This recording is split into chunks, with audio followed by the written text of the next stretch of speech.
This is not my first video on Joe Budden. If you've seen my other Joe Budden videos, I've actually been indirectly addressed on the podcast. Joe Budden made fun of me for being 20 years old. He made fun of me for sitting by myself in my car doing videos. While I was in some YouTube rabbit hole, I saw a 20-year-old kid doing a deep dive on what he thought my greatest to worst albums were. Well, what he was debating with himself was, is Joe Budden a top 10 MC? I'm gonna rank my own shit. That's what I'm gonna do. I'm not gonna listen to 20-year-olds do it. Okay, I'm in my car by myself doing videos without a big studio, without a huge team, without a team at all.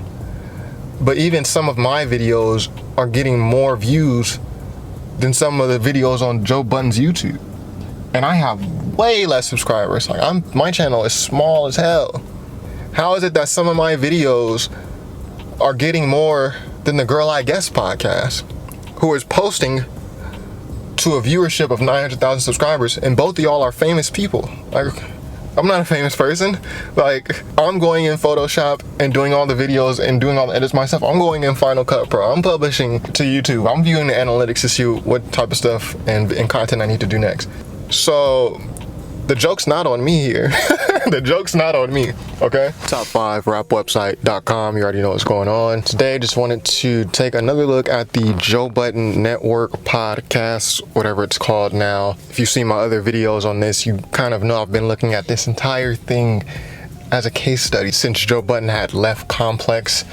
Been looking at it as a business case study because he's a guy who dubs himself as a businessman and king of content, and I'm a guy that studied business in school, and I also create content. I'm a content creator here on YouTube and top5rapwebsite.com.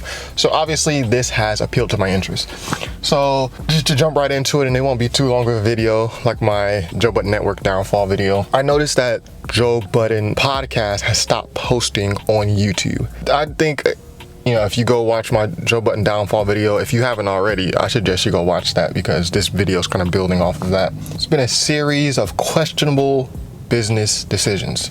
And this is coming from a guy who has dubbed himself as superior to others in business, whether it be Charlemagne or this guy or that guy. Series of questionable business decisions. So as of, I think, last week, the Joe Budden podcast has stopped posting full episodes on YouTube. And it seems like they're just posting small clips, which then I guess is supposed to lead you to subscribe on Patreon and pay. And like I said in my Joe Budden downfall video, you have to prime your viewers to be paying customers. Like, you can't just drop on them one day, hey, it's time to pay now. Like, that's a relationship that you curate over the course of weeks, months, for some even years, and you lead them into it. So it's just a very abrupt decision to stop posting, if that's what's happening, to just stop posting on YouTube. Joe Budden podcast has 900,000 subscribers on YouTube. Not more than 900,000 subscribers, or at the time of posting, his subscriber count is going down, which I'll get to later. He has more than 900,000 subscribers on YouTube, suddenly left in the dark.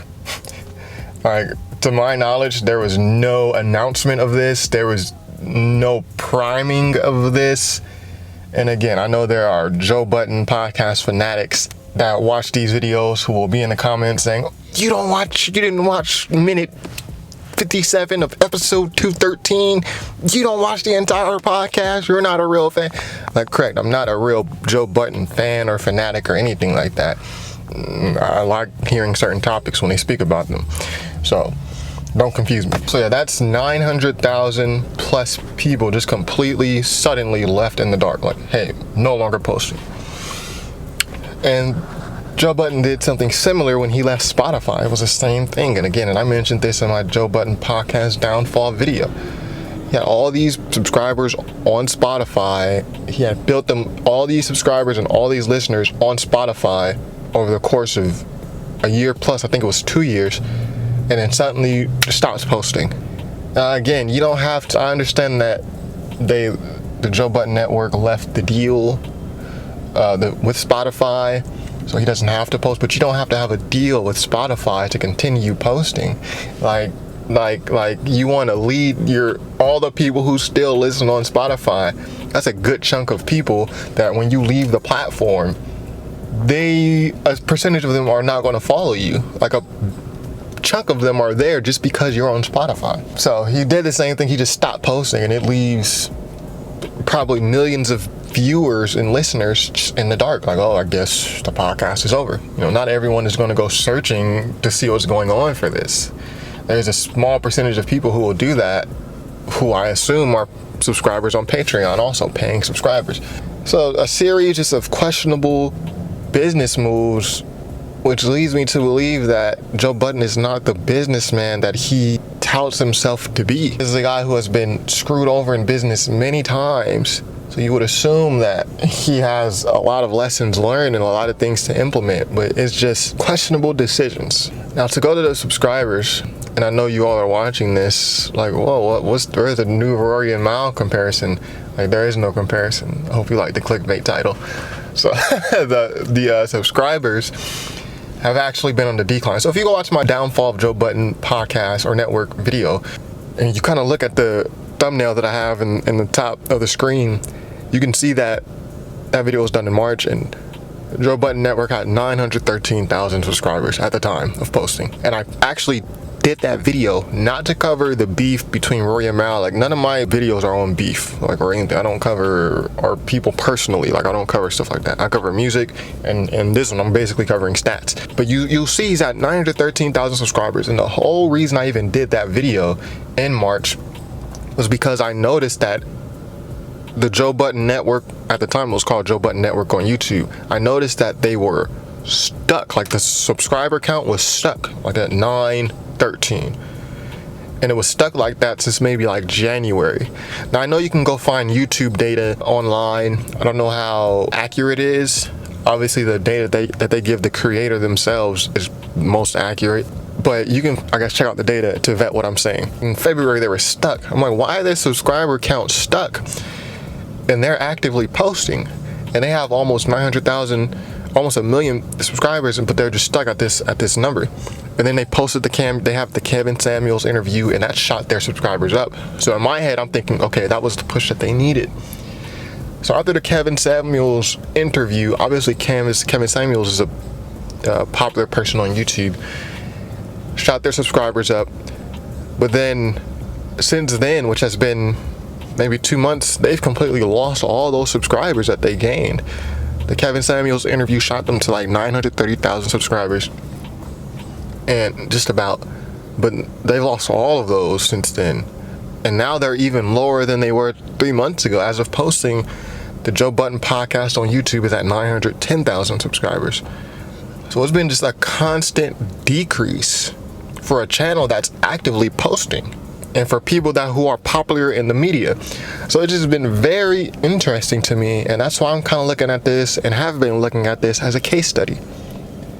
Now, I don't really understand I guess the idea is, okay, we're going to remove our content, our full episodes from YouTube. Oh yeah, and by the way, the girl podcasts that they have, See the Thing Is and Girl I Guess, those also appear to not be posting anymore on YouTube. So, and again, go watch my Downfall of Joe Budden Network video.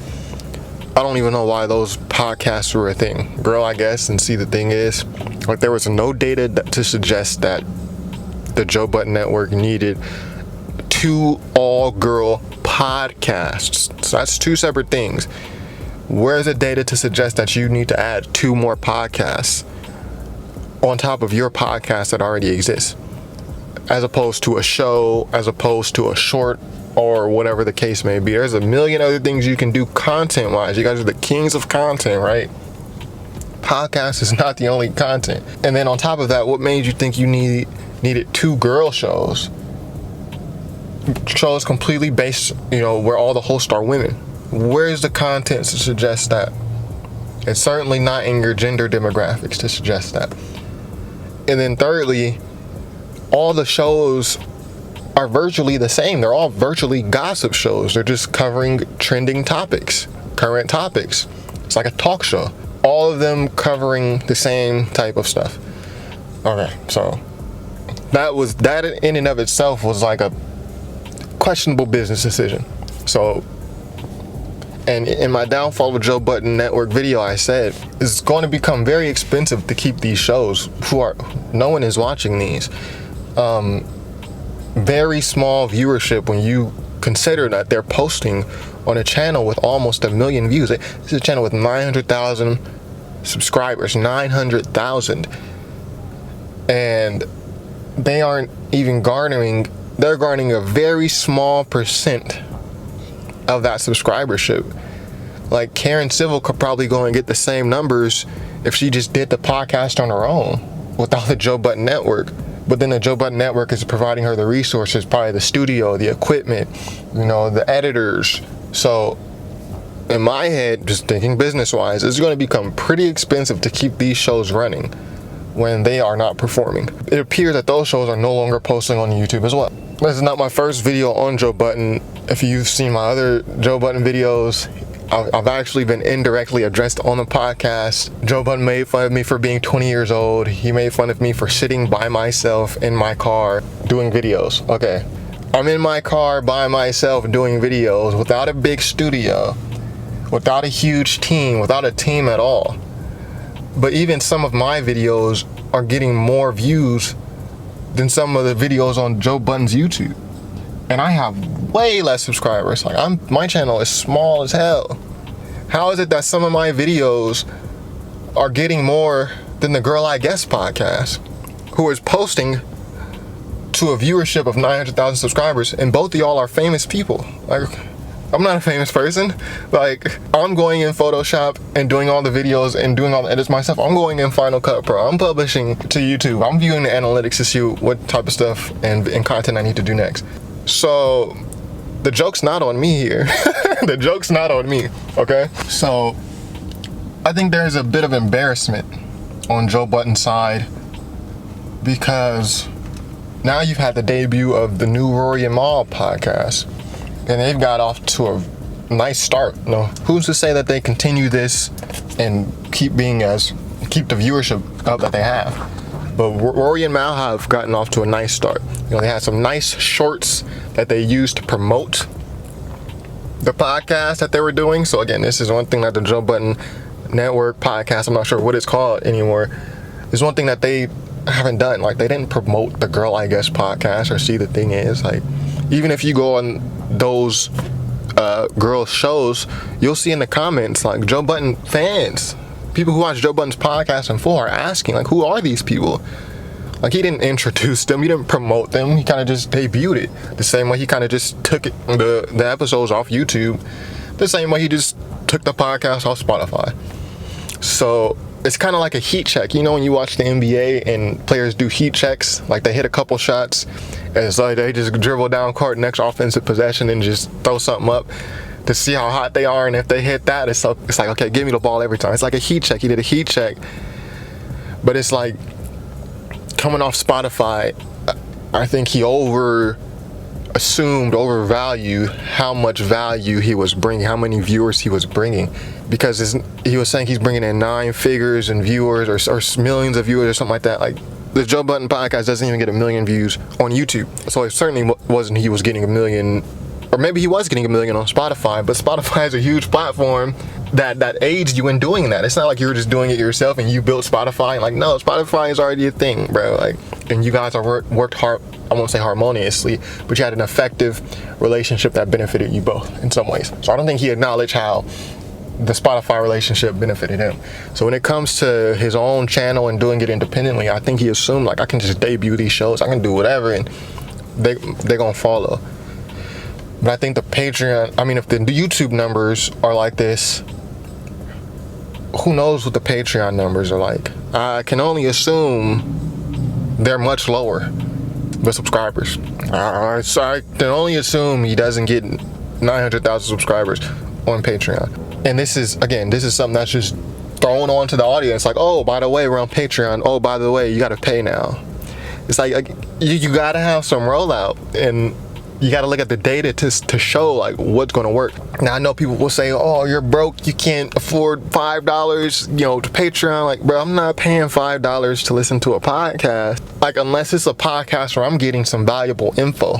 The Joe Budden podcast is basically like a weekly talk show. It's just covering gossip. And the other shows on the network are the same thing. It's like, I'm not paying $5 or any more than that a month, which is like a Tidal membership, a Spotify stream membership, for a bi-weekly like trending topic show. So Rory and Ma have gotten off to a nice start. So I think there's a bit of an embarrassment. You know, I don't think it's a coincidence that now like they're shuffling to do things at the Joe Budden Network. They're shuffling, like pulling stuff, like moving pieces around after the first couple episodes of the new Rory and Ma. He's probably considering suing them now again, like, fuck this. But it would just be a bad look overall, and that would just bring more attention to Rory and Ma as individuals and as a conglomerate. And Rory and Ma, the new Rory and Ma, again, who knows if they continue these viewerships. You know, Joe Budden is a guy who's been doing this for years. He could bring viewers. He's getting like 200, well, before he stopped posting, he was getting about 200, 300 subscribers per full episode of the JVP. Who knows if he continues, but the new Rory and Ma podcast has been outperforming that. So again, if you think business, Joe Budden is still posting his clips onto YouTube. And again, it's just kind of doing it kind of how Joe Rogan does it. Joe Rogan left YouTube for Spotify, a Spotify deal. But Joe Rogan still puts pieces and parts and clips of his new content on YouTube. But at the end of those videos and clips that he puts on YouTube, he says, hey, be sure to subscribe on Spotify. It's free on Spotify. Like after every clip, he's directing the audience where to go. So again, this is something that the Joe Budden Network has not done since they left Spotify. They didn't direct people to where their next home would be. They stopped posting on YouTube. They didn't direct, like, they're not directing. Like, it's just like, it seems just like spur of the moment moves. Not really a business acumen, you know what I'm saying? So yeah, we'll see what happens. Even before the Rory and Ma fallout, yeah, 2 shows, See the Thing Is and Grow, I guess, that were created for who knows why. Who knows why those shows were created. It was not a good move. The audience does not watch those shows. They don't engage with those shows. I seemed more like Joe Budden doing personal favors for people, again, which is not business acumen. You got 2 failing shows, and that's no swipe at Karen Civil or Mandy B or Bridget Kelly. But they could probably do those numbers on their own. You know, but that would mean setting up a podcast studio, paying rent on that podcast studio, buying equipment, getting a team to, you know, post and publish and edit. It's costly. You got 2 failing shows, and now those shows are going to suffer. Now, everything suffers because now you don't post on YouTube. At least when you were posting your Joe Budden, at least when you were posting your episodes on YouTube, you had the opportunity to engage with YouTube's huge audience, the same way you had the opportunity to engage with Spotify's huge audience. Whether or not you use that huge audience in that moment to direct people to where you really want them to go and to curate that, it's not going to happen in a week or a month. Whether you did that or not is based on your own business acumen. He did it when he left Complex. Like, he directed people, boom, we on Spotify, or boom, go to my podcast. It wasn't done here. So now, inevitably, you're going to have the girl podcast suffer even more because they're not getting that exposure from those Joe Budden podcast full episodes. They're not getting that exposure. Like, people were going to Joe Budden's YouTube to view his full episodes of the Joe Budden podcast, and maybe a small percentage of those converted over to say, hey, let me go check out these other shows he has. Now that's not happening anymore. You know, like, you're not driving 200, 300,000 people in a day to your YouTube like you were before, based on the full episode. So now everything suffers, and now your Patreon, basically he's banking on people saying, oh dang, we can't see the Joe Budden podcast on YouTube anymore. Now we have to go pay for Patreon. Like, he's banking on that. But, you know, I don't think that's going to work. I think what's going to happen is you're going to see an even further drop in viewership. Like, I don't know. What do you guys think? Post it in the comments. So, yeah, shout out to Joe Budden. Shout out to Rory and Ma. Again, business case study. If anything else develops, I'll cover it here. Or if anything major develops regarding the numbers, I'll cover it here. Again, like I'm not covering the beef, what he said, she said, or anything like that. That's not my lane. But if you like music reviews, be sure to go check out my channel, Top 5 Rap website, and artists. If you're an artist out there, if you would like your album reviewed, I've streamlined that process on top5rapwebsite.com. So you can go to top5rapwebsite.com, click on the submit your album for review, fill out the form, submit the payment. We'll get that done for y'all. 500, maybe 1,000 album reviews and counting. I've lost count at this point. And yeah, 1 week turnaround. 1 week at most. I usually get them done within a week. So yeah, check me out. Be sure to subscribe if you haven't already. I think I said that already. And this is top5rapwebsite.com. Peace.